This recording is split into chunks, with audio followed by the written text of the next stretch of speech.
A Grand Rapids home designed by the world-famous architect Frank Lloyd Wright is formally being opened tonight after 2 years of restoration work. Steelcase bought the home and had the restoration done. Our Carol Tanis is live on location to tell us more about that. Carol? And right now there's a reception going on for Heritage Hill Association members. They're touring the home. This is in the Heritage Hill Historic District. Steelcase has a long-standing relationship with Frank Lloyd Wright that dates back to 1936. Steelcase manufactured some of the furniture that Frank Lloyd Wright designed. And now that the house is restored, they intend to turn it into a corporate meeting center. And we'll learn more about that later on. But right now, let's take a look at some of the history behind this beautiful house.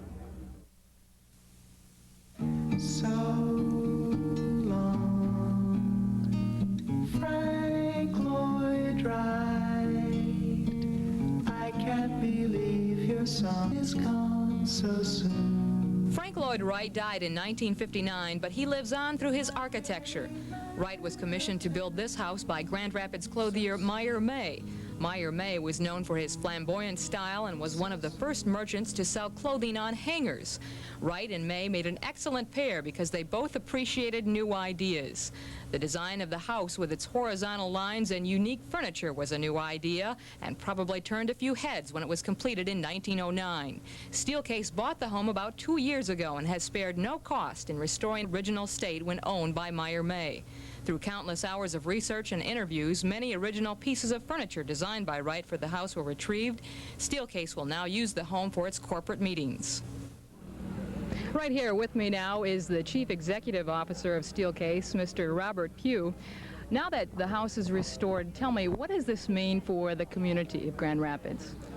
Well, we think it means a lot. It adds to the what we are showing for the heritage of Grand Rapids, the whole Heritage Hills area. This house was built over 90 years ago, and it's a landmark, and I really believe it's part of the city, and it's one of the things that is going to go on and on forever. Tell me a little bit more about the relationship between Steelcase and Frank Lloyd Wright. Well, in the early 30s, our people, Mr. Hunting, David Hunting Sr. was the sales manager at the time, and were contacted by Frank Lloyd Wright to on the Johnson's Wax building, and Mr. Wright designed the furniture, and Steelcase engineered it, and along with Stowe and Davis and Steelcase together, they made the furniture. Okay, good. Thank you very much. One thing that we want to be sure and mention is that after October 6th, the house will be open to the public on Tuesdays, Thursdays, and Sundays. Is that right? That's correct. About 4 hours a day each day. Okay, thanks very much. Lee, back to you. All right. Thank you, Carol. And speaking of restoration, you could use a little. I'm sorry.